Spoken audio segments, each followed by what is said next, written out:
Hey, Hi, sir. Welcome to GEMS. thank you. So first, I'd like to introduce myself. I'm Lemya Jimna from X6 UGBT, as in biotechnology. So I'd like to know more about you and about MiPhi too. Okay, So I have a few questions. sure, Completely, about where you're starting, what you're trying to start.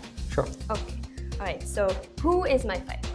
So, MiPhi Semiconductors is India's first semiconductor design company for memory storage controllers in association with Micromax and Phison as a joint venture. It's India's first semiconductor memory design company, which is manufacturing and designing memory devices and exporting it to a global audience. The past 25, 30 years, we had a lot of memory being used in India, but none of those memory were actually designed in India. And MiPhi's intent is purely to basically designing those memories here so that the data of India stays in India and gets destroyed in India. All right. That's wonderful. So what do you guys do exactly? So we have multiple different ranges of business units inside MiPhi. We start with enterprise drives, where we are the first in India to basically design and manufacture enterprise SSDs, which goes into servers, laptops, workstations, and stuff. We have consumer drives, which basically goes into an external or an internal. It can go inside a laptop, or it can basically come as an external USB drive.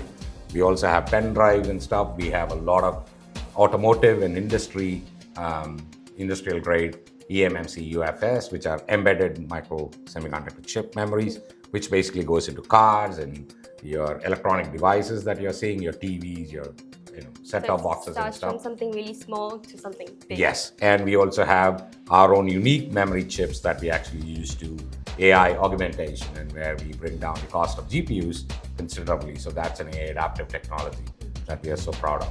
Okay, amazing. What are your association with GEMS? Oh, GEMS and I started this journey around a quarter back. Mr. Vasudev, he had actually come down to my office. ഞങ്ങൾ കാഷ്വലായിട്ടൊരു conversation ചെയ്തു and പുള്ളിക്കാരൻ എന്നെ കോളേജിലേക്ക് ക്ഷണിച്ചു. Then I came here, met with your principal, Mr. Naveen, and he took me to a lot of your labs in the college. And being so remote and away from metro tier 1 cities, it was surprising to see a bunch of young talented students here and hands-on labs in multiple different disciplines happening. I visited the computer labs. I was very, very impressed with the computer labs. And then I was asking, okay, what do you intend to do? And they wanted to basically explore AI realistically, because they had around 25 students at the first batch. And they also was doing their computer science and students and who also wanted AI labs. And they then decided, okay, I will help you in implementing AI innovation labs. Appo our process is, this happens to be probably India's first live labs for artificial intelligence and semiconductor research going to be done in GEMS.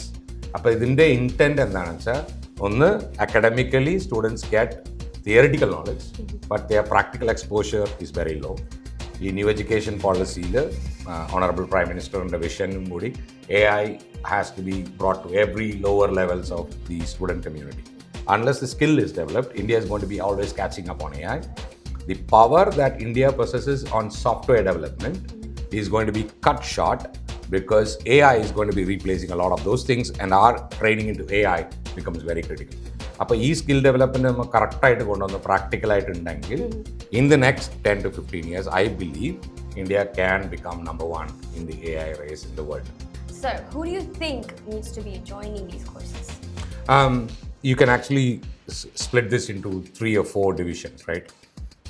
If you actually look at the educational spectrum that at least GEMS has, there's a lot of non-technical, non-computer science literate people.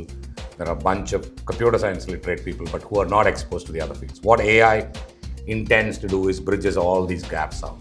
And I believe in the next 5 to 6 years, everyone in India will have to basically become either an AI consumer, or they will end up becoming an AI creator. One or the other is going to happen in all shapes of your career.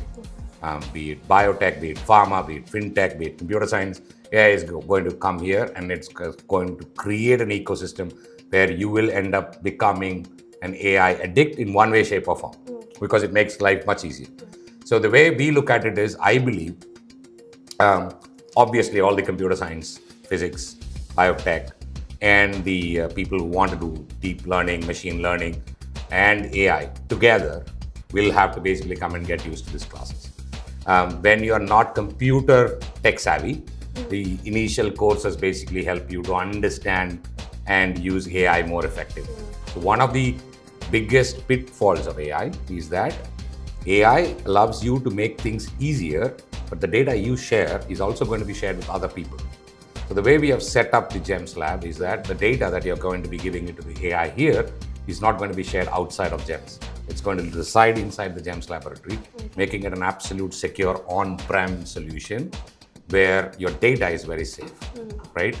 Now that means that college research, student data, your research data in biotech, whatever stays inside the college. So this is open up for all students of all walks, small business owners, their employees, bankers, government, enterprises. Everybody should be able to get through it. We have it in 3 different course layers. Okay. All right. That's wonderful. What kind of training do you offer? Okay, so there are 3 types of training, right? The very first one is the absolute basics of AI, where AI finally comes down to how much of data do you have? How do you create a data set out of the data? This data set എടുത്തിട്ട് ഇതിനെ എങ്ങനെയാ train ചെയ്യുക ഒരു മോഡലിന്റെ കൂടെ? How many different kind of models are there? അപ്പോൾ ഇനി easier ആയിട്ട് പറയുകയാണെങ്കിൽ think of model as a small baby. It has got all the intelligence that it already has. പക്ഷെ അതിന് ചോദിച്ചൊന്നും ഉത്തരം പറയാൻ അറിയില്ല. അങ്ങനത്തെ ഒരു ചെറിയ കുട്ടിക്ക് നമ്മളൊരു ക്ലാസ് റൂമിൽ കൊണ്ടുപോയിട്ട് ഓരോ സബ്ജക്റ്റായിട്ട് പഠിപ്പിക്കുകയാണ്. And when we do it recursively to that small baby, right? And then by the time it comes to 3 years, 4 years, it has got some basic intelligence. And how do you know it is intelligent? You start asking it foundational questions and it starts to answer.